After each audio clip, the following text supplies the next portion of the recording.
Sung Jinwoo wasn't born a monster. He was built in the fire of tragedy. His family was shattered by the arrival of the Gates. His father, a firefighter turned hunter, vanished inside a dungeon and was never seen again.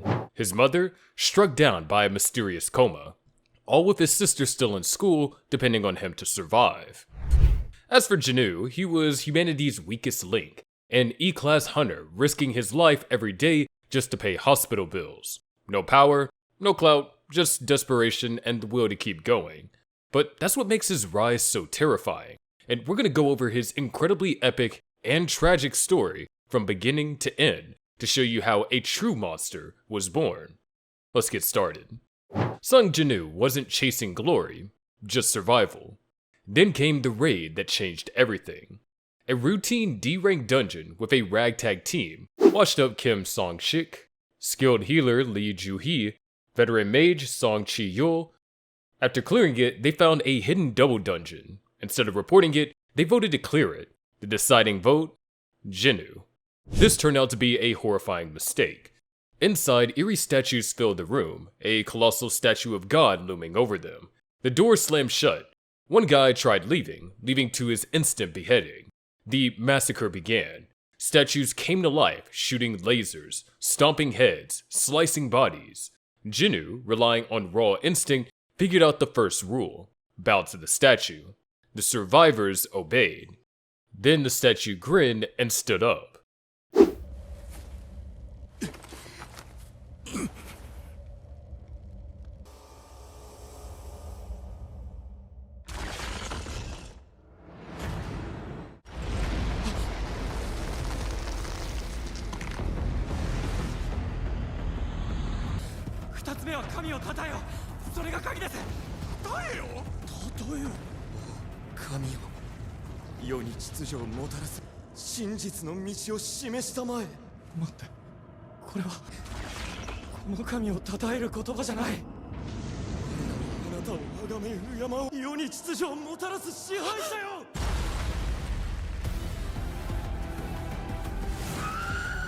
More trials, more deaths. Jinwoo barely survived, losing a leg in the process. The last challenge?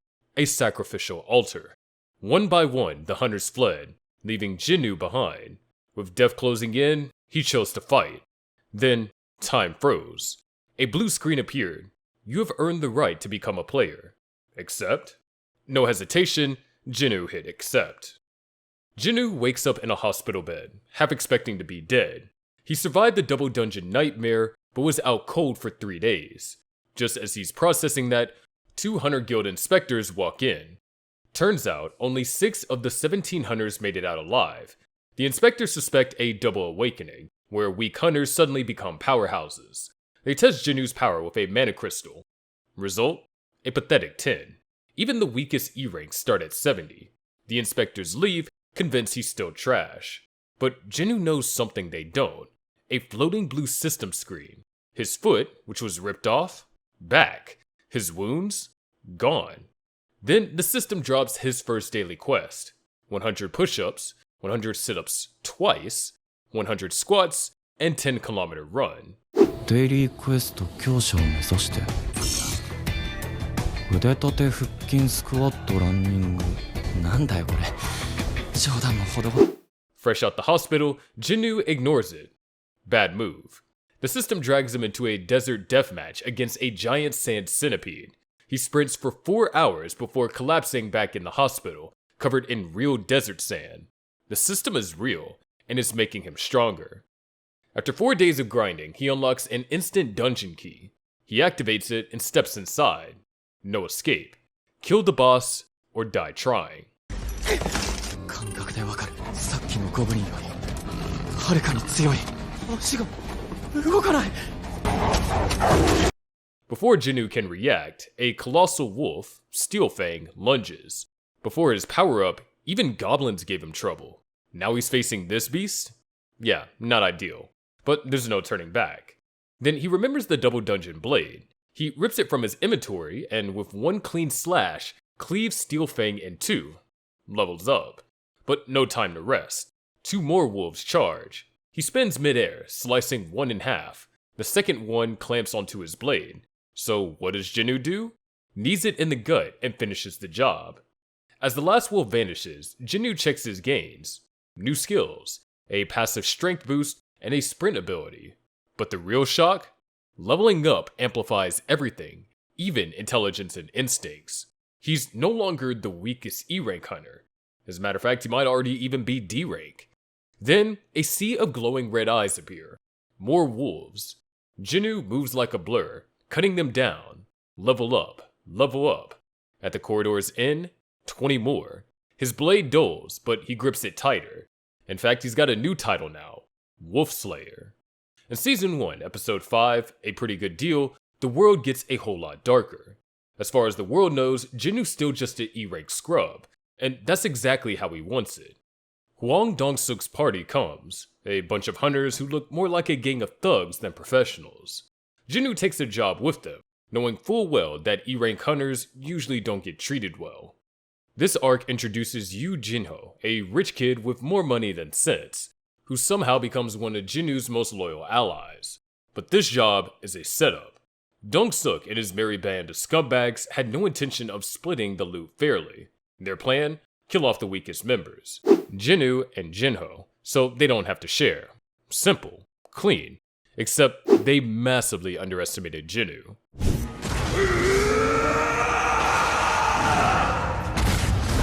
Mr. Huang, you're impressive. But I'm afraid I've got some bad news for you. This is gonna come from Jinwoo dominates. He wipes the floor with Dong-suk's crew, showing a glimpse of what he's really capable of. And this is the first time that Jinwoo kills a human. The system itself pushes him to do it. Sure, it's self-defense, but the way that the system nudges him, almost demanding blood, raises some big questions. Either way, Dong-suk is dead. Problem solved, right? Well, not exactly, because Dong-suk has a brother, Hwang Dong-soo, and let's just say that he's not the forgiving type. And from here on out, the game really changes. Fresh off of surviving the double dungeon from hell, Jinwoo meets up with other survivors for one last raid. Some familiar faces, some old baggage. They all remember the pathetic Jinwoo, the one who was practically dead weight. He's rolling with familiar faces, Lee Ju-hee and Sung Chi-yeol, survivors from the hellish double dungeon. Except this time, the biggest threat isn't some ancient god statue or an army of monsters. It's a hunter. Kang Tae-shik, B-rank assassin class, part of the Hunter Association's surveillance division under Woo Jin-chul. The guy turns on the group mid-raid, bringing a squad of probationary prisoners along for the ride. It's just a bloodbath waiting to happen. Jinwoo, of course, is ready. What follows is a brutal one-on-one. Tae-shik's fast, his dagger work is precise, and he's used to taking down hunters. But Jinwoo dodges, counters, and finally overpowers Tae-shik, cutting down the assassin and his goons like it's nothing. Victory comes with rewards. Jinwoo loots Tae-shik's rune, unlocking the stealth ability, an assassin class skill that lets him disappear from sight. It's a game changer, another piece of his growing arsenal. But not everyone's blind to his power. Woo Jin-chul starts asking questions. How does Jinwoo keep surviving these impossible fights? How is he getting stronger this fast? Somewhere along the way, Jinwoo discovers the mysterious ability, a passive buff that cranks up his vitality. More endurance, more stamina, more survivability. It's not just about getting stronger anymore. His very existence is evolving. So, fresh off his insane power boost, Jinwoo teams up with Yoo Jinho, the rich kid who's trying to prove himself. They cut a deal. Jinho buys the rights to C-rank dungeons, and Jinwoo clears them out, like he's taking a casual jog through the park. It's honestly hilarious how overpowered he is now. Monsters that would have wrecked him a few weeks ago, yeah, he's dusting them off like crumbs on the table. But dungeons have entry rules. You need a full party to get inside, and it's not like they can just walk in as a duo. So, what's their solution? They hire a bunch of low-rank hunters who are basically there to fill seats. These guys think that they're in for a standard C-rank raid, but instead, they just stand around while Jinwoo goes in and solos everything. Naturally, this doesn't go unnoticed. When a random no-name raid party starts obliterating dungeons at record speed, people start asking questions. On Sang-min, a high-ranking recruiter from the White Tiger Guild, one of the top guilds in Korea, he's got one job: Secure Jinwoo for White Tiger. Han tries to lure Jinwoo in with a sweet offer, but Jinwoo plays him like a fiddle. He's not interested in joining any guild yet. He's got his own plans, but he doesn't turn Han away completely. Jinwoo's reputation is starting to spread. He's no longer just that weak E-rank hunter. People are noticing, and powerful guilds are paying attention. But he's still playing it smart, keeping a low profile while stacking up experience and resources. Jinwoo gets a notification from the system. Instant dungeon time. Inside, a nightmare. A literal army of knights and magicians coming at him like a tidal wave. No breaks, no breathers, just an endless massacre. And unlike before, where he could kinda scrape by, this time it's do or die. Jinwoo is fighting like a madman, but the deeper he goes, the tougher it gets. But all of that, it's just a warm-up. Because at the end of this dungeon stands the blood-red commander himself, Igris. A knight wrapped in a crimson cape, radiating pure power. One look and Jinwoo knows this ain't just another boss fight. This is a test. Igris is fast. Too fast.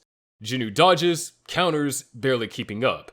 Every hit he lands, barely scratches. Every hit he takes, feels like getting slammed by a truck. He's outclassed. So he plays dirty. Tricks him. He lands the final blow, just barely. He wins, but barely. And just when he thinks it's over, the second half of the quest starts. The system doesn't let up.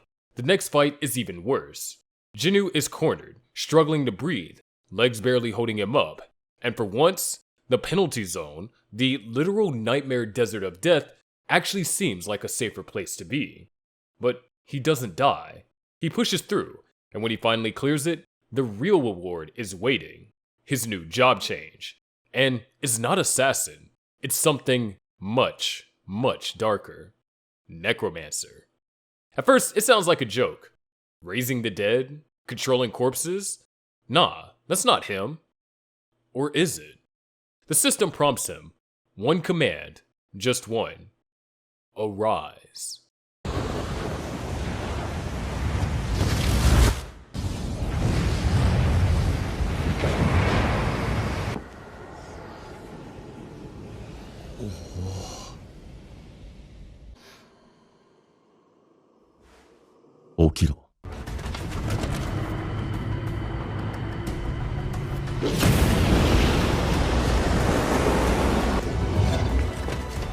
And suddenly everything changes. The battlefield now is playground. The corpses of knights and mages, they rise. His army, his shadow soldiers. And leading them, the same monster that almost ended him, Igris, now bound to Jinwoo kneeling in front of him, loyal, powerful, and ready to serve. Jinwoo leaves as something else entirely. Not just stronger, a king, the monarch of shadows. Meet Han Sung-yi, Jinwoo's sister Jinna's close friend. She's got big dreams of becoming a hunter. Jinwoo knows it, so he figures he'll scare some sense into her. His plan? Toss her into a raid, let her see the real horrors, and hope she taps out before it's too late. So they land a temporary gig with the White Tiger Guild. The dungeon decides it's had enough of the amateur hour and flips the script. Red Gate. Means no one's getting out unless they kill everything inside. The raid party's screwed, and monsters inside aren't playing nice. There comes Baruka and his snowfolk. These icy killers start making mincemeat out of the hunters, even taking down A-rank hunter Kim Chol.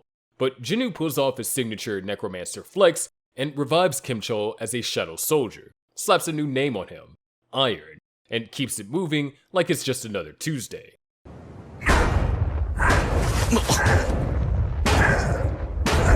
おいもういいってほどほどにしろ先行きが心配だな With Iron backing him up, Jinwoo wrecks Baruka.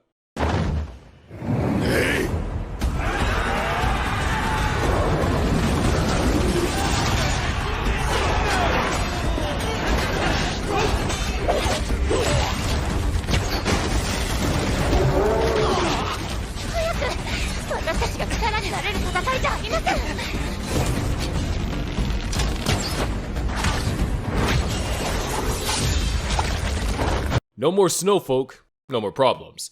except for the tiny detail that most of the raid parties already dead. Only 5 hunters make it out alive. That's how brutal this mess was.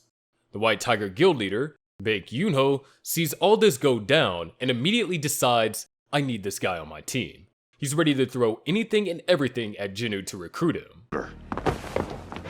Perhaps you're not aware, but I lead this guild and 6 of our members are now gone. As their president, it falls on me to find out what happened. Well, that might be true. I'm the reason your surviving tigers even lived. As their president, shouldn't you show me the proper gratitude? There's a mystery dude chilling inside a gate. A whole-ass man just sitting there mid-dungeon raid. Yeah, that's weird. Authorities scoop him up, but something's definitely off about this guy. Meanwhile, over on Jeju Island, the ant problem just got worse. These monsters are mutating, like they took a page out of Hunter x Hunter Chimera's ant arc. More intelligence, more power. Basically nightmare fuel. But Jinwoo is focused. His deal with Jinho, 19 raids together, is finally done. No distractions, no loose ends. Now he's got one thing on his mind, the Demon Castle. See, this place ain't just another dungeon. It's a S-rank hellscape, 100 floors of pure pain. So he uses the key and kicks off his biggest solo grind yet. Floor after floor, he tears through demons like a cheat code protagonist. I mean, this guy's a one-man army, and nothing's slowing him down. Then comes floor 75, the Lich King. Not just another mini-boss. This guy's a proper wall, the kind of nightmare that should send hunters running. But Jinwoo fights, and Jinwoo wins. And his reward? The recipe for the holy water of life. Now, this isn't just some loot drop. This potion could cure his mother's illness. For the first time, Jinwoo isn't just fighting for power. He's fighting for family. After tearing through the demon castle like a man possessed, he returns to the real world with one goal: get an official ranking. But he is this close to getting the final ingredients for the holy water of life, the one thing that might bring her back. He's got 2/3 of what he needs, but he still needs more. So he heads straight to the Hunter Association. It's time to retest. And when the results come in, S rank. Korea's 10th ever S rank hunter, and just like that, every major guild loses its mind. They all want Jinwoo. They all need him. Then comes Gun-hee Go, the big boss of the Hunter Association. He personally invites Jinwoo to join, and Jinwoo turns it down. ハンター協会会長のゴンヒともぜひとも我々の仲間になっていただきたい。あなたにはそれだけの力がある。いい話ではない。抜きでレベルを上げてきた俺とほぼ同水準だ。政府やマスコミの他にもだとしてもすごい。この国初の S 級覚醒者。この提案を受ければ俺の人生はすみません。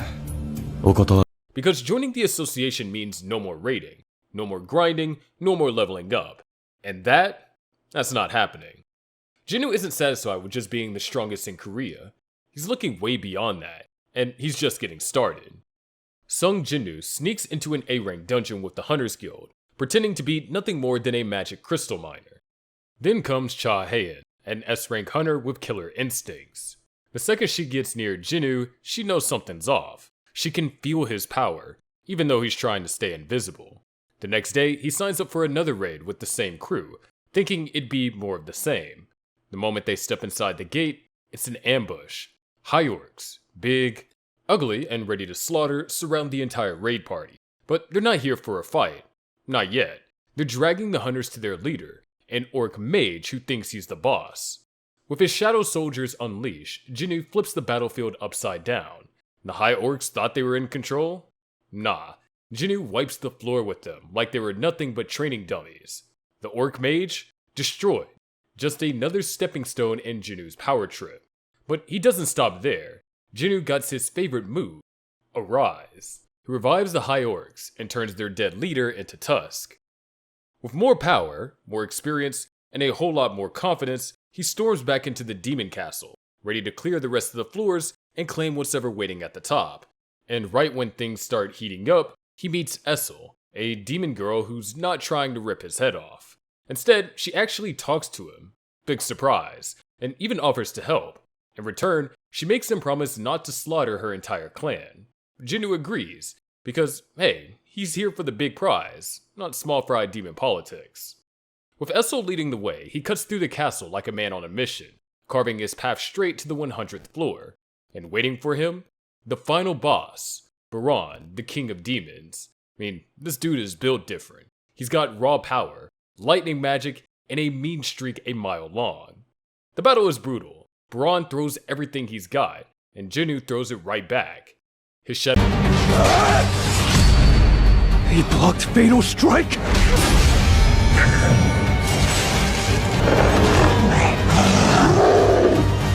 His shadow army swarms, Kaisel roars, daggers flash, until finally, Baran falls. The king of the demons is dead. And what does Jinwoo do? He loots the battlefield like a true gamer. Baran's dragon steed? Now it's his. He revives the beast, names it Kaisel, and makes it part of his shadow army. A flying mount? Game changer. But the real prize isn't a dragon. It's the final ingredient for the holy water of life. And that's personal. With it, he finally has what he needs to heal his mother.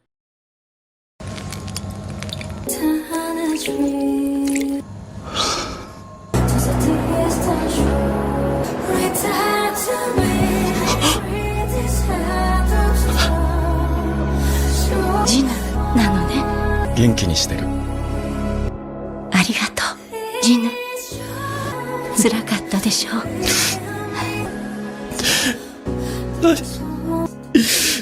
ジン、ありがとう。 But Sung Jinwoo just hit a whole new level. But what about Jeju Island? Total disaster. Years ago, South Korea and Japan launched 3 failed missions to stop the Jeju Island dungeon break.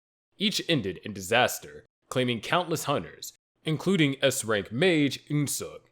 Demoralized, the government backed off. Meanwhile, the ants kept evolving, growing wings, and becoming an even bigger threat to all of Asia. And now suddenly, Korea's got an ant problem. And not the kind you kill with bug spray. These things are big, fast, and getting stronger by the minute. Now it's a full-blown national crisis.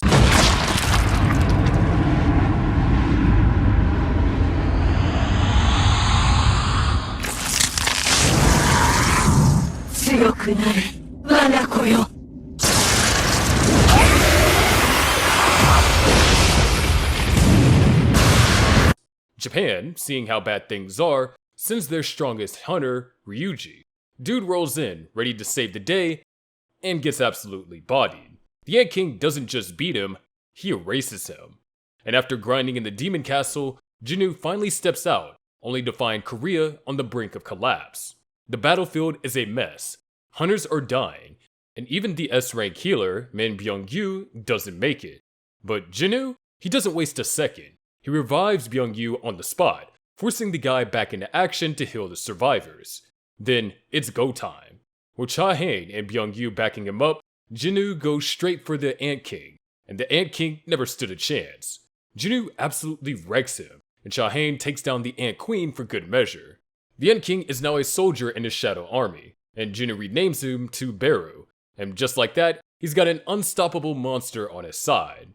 But here's where you get to see how much Jinwoo's evolved. It's not just about getting stronger anymore, it's about who he chooses to be. After the dust settles, he releases Byung-gyu's shadow, letting the healer rest in peace. He didn't have to do that. He could have kept Byung-gyu as a permanent part of his army, but Jinwoo's not just some power-hungry monster.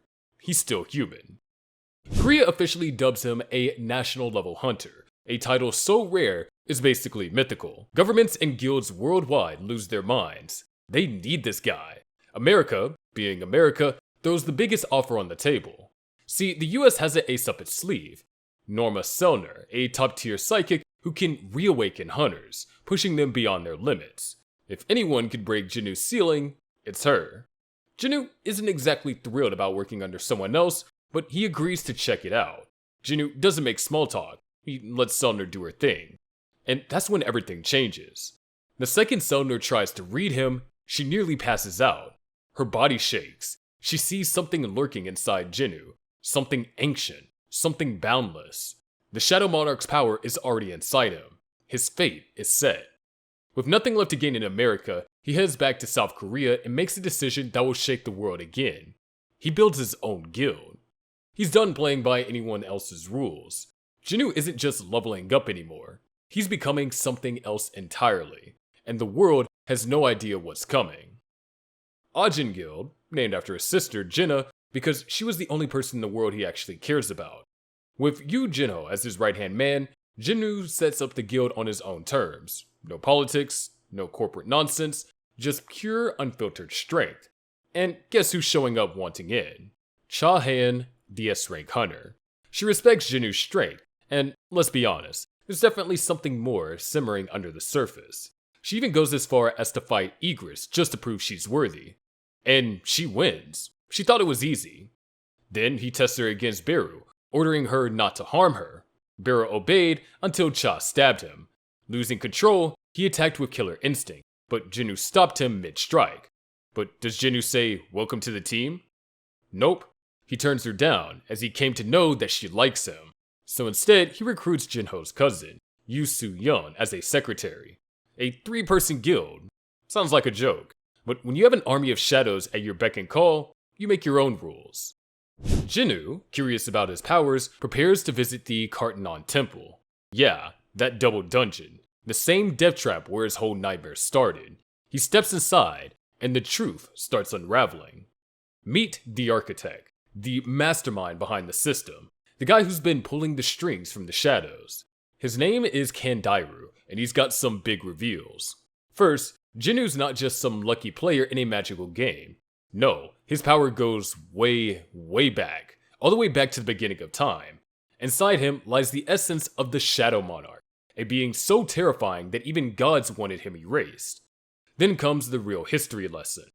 The rulers, godlike entities, once rebelled against the absolute being, killing him to steal his power. The architect built the system to create the perfect vessel for the Shadow Monarch to inhabit. And guess who that vessel is? Yep, Sung Jinwoo. This whole time, every quest, every level up, every fight, it was all part of a grand plan to turn him into a host. But Jinwoo looks the architect in the eye and chooses his own path. Fate says that he's supposed to be a vessel? Screw that. Destiny says that he's supposed to be a pawn in an ancient war? Not happening. And just like that, Jinwoo turns against the very thing that made him. After a fierce battle, Jinwoo crushed the architect's form into nothingness, and the dungeon quaked. As the architect was dying, he delivered a cryptic prophecy. When the pillar of fire that holds the heavens is raised, inevitable death will approach you. Jinwoo simply replied, "As you wish." Meanwhile, the rest of the world is dealing with a disaster of its own. A colossal gate opens up in Japan, summoning an apocalypse-level threat. The strongest hunter in the world are gathering to stop it. But Jinwoo, he's dealing with something way bigger. Himself. Japan was screwed. There's no way around it. One day, a massive S-rank gate just pops up in the middle of Tokyo, spitting out giants like there's some apocalyptic horror movie. And not the dumb, lumbering kind either. These things are fast, smart, and vicious. The Japanese government scrambles every S-rank hunter they've got, throwing everything at these walking disasters. It doesn't work. These monsters tear through Japan's best like they're nothing. It's a total bloodbath. And that's when Sung Jinwoo steps in. He cuts them down alone. One after another, he carves a path through the chaos, making Japan's strongest look like amateurs. Then, he steps inside the gate itself. And that's where things get interesting. See, the monsters outside, they're just foot soldiers. The real king of giants is waiting inside. His name? Legia. This guy isn't just another boss fight. He's got history. Turns out he's been rotting away inside this dungeon, chained up by the rulers themselves. That's right, he wasn't just another big bad. He was a prisoner. Legia spills everything. The gates, the monsters, the chaos. It's all part of a cosmic war between two godlike factions. The rulers and the monarchs. Jinwoo isn't just fighting random dungeon bosses anymore. He's stepping into a war that has been raging for eons. Then, the chains rattle. Legia moves. It's a trap. Legia lunges, hoping to take Jinwoo out while he's distracted. Big mistake. Jinwoo sees it coming and ends him right then and there. Before the so-called Monarch of the Beginning can even free himself, he's dead. Just like that, the gate is cleared. Jinwoo doesn't just save Japan, he walks away with something even bigger. The truth. This isn't about leveling up anymore. It's not just dungeons and monsters. He's in the middle of a war between gods. And whether he likes it or not, he's about to pick a side. America calls. They invite Jinwoo to the International Guild Conference, the biggest gathering of top hunters and world leaders. The mission? Discuss the future. Jinwoo, though, he's got bigger news. The world is on the brink of war. Not just a war between hunters and monsters. No, a war between gods. See, Jinwoo isn't the only one leveling up.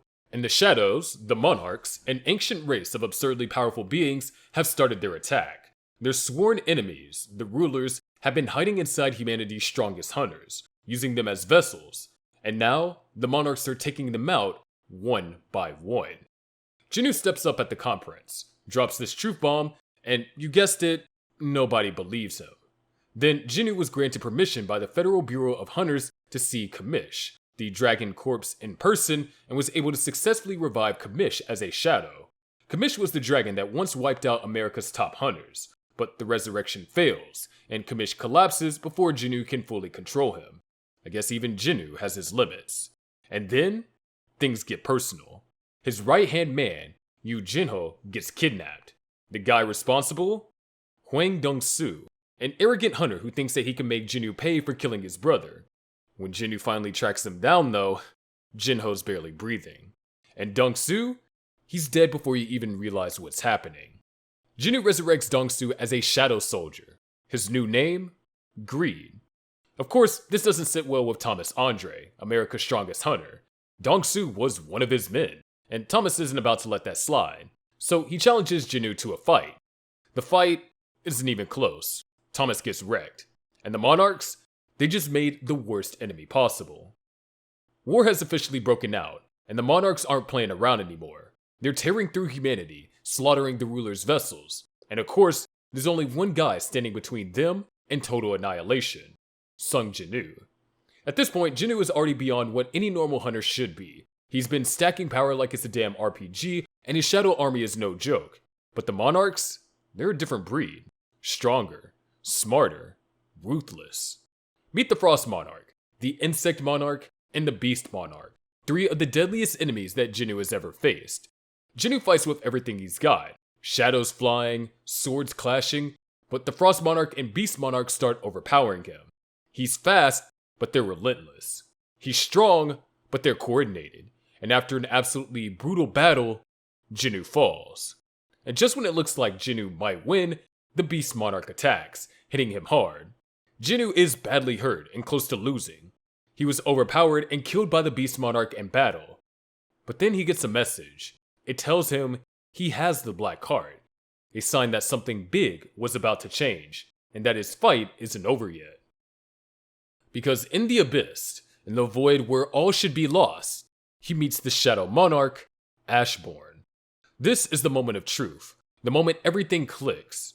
The Shadow Monarch lays it all out, the war, the real reason why the world is tearing itself apart, and then he gives Jinwoo a choice. Stay dead, or rise again as the true Shadow Monarch, like there was ever a choice. Meanwhile, in the real world, Jinwoo's father, Son Il-won, arrives just in time to protect his son's body. Alone, he takes on the Monarchs, and alone he holds the line, a father's last stand. But he can't last forever, and just as the Monarchs are about to finish him off, Jinwoo returns. Not just as Sung Jinwoo, not just as Korea's strongest hunter, but as the Shadow Monarch. The second he's back, the battlefield flips. The Frost Monarch, gone. The Beast Monarch, erased. Jinwoo doesn't fight them, he destroys them. But victory comes at a cost. Il-won, the father who fought to save his son, dies in Jinwoo's arms. His last words were apology for being absent, for not being there when Jinwoo needed him the most. Jinwoo holds his father, silent, as the war rages on. Because now, there is no going back. The true Shadow Monarch has risen. After absorbing Ashborn's full power, he isn't just the Shadow Monarch, he's the Shadow Monarch. And there's only one thing left standing between him and total victory. Antares, the King of Dragons, the Monarch of Destruction, the single strongest monarch in history. The world is already in flames, entire countries are gone, Antares and his army of dragons aren't just fighting a war, they're erasing humanity. And with the other monarchs out of the way, there's only one fight left to be had. Jinwoo versus Antares. Winner takes all. Two gods in human form colliding with enough power to shatter reality. Jinwoo throws everything he has, and Antares matches him, blow for blow, attack for attack. It's destruction on a level that the world has never seen. But then, Antares pulls a fast one. He's not just a brute, he's smart, and he traps Jinwoo. Suddenly, our guy is alone against an entire army of dragon-class monsters, and for a moment, it looks bad. But here's the thing about Sung Jinwoo. He learns. He remembers what Kamish taught him, a spell made by dragons for dragons, something so powerful that even Antares' beast can't resist. Dragon's Fear. Run war, and every single dragon in Antares' army freezes. Useless. The King of Dragons just lost his army in a second, and Jinwoo?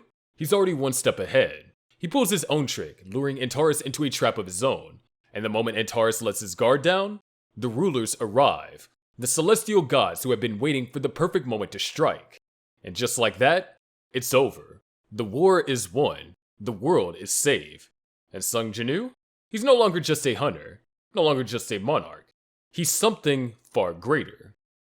Sung Jinwoo won. He used the Cup of Reincarnation, a god-tier artifact straight from the Absolute Being's collection, to rewound time itself. Yeah, he didn't just fix the damage, he resets everything. But he had to do it alone. See, by turning back time, Jinwoo erased the existence of gates, dungeons, and hunters. The world would go back to normal. No monsters, no powers, no war. But the monarchs? They were still out there, waiting to take over. And this time, there would be no rulers to stop them. No guilds, no backup, just him. So what does Jinwoo do? He gritted his teeth and went on a 27-year manhunt. One by one, he took out every monarch, solo. No system, no guides, no second chances. Just raw power and unbreakable will. By the time he was done, the war that had raged across timelines was over forever. And the best part? No one even knew it happened. The world moved on, blissfully unaware that they had just been saved from total annihilation. And Jinwoo? He finally got what he never thought was possible. A normal life. With gates and hunters erased from history, Jinwoo started over from childhood. Immortal, ageless, but finally free. He met Cha-Hain in school this time. Not as fellow hunters, but as normal people. No life or death battles, no blood-soaked battlefields. Just two people falling in love the way they were meant to. And this time, they got their happy ending. They got married, had a son, Suho, and everything was perfect. Until it wasn't.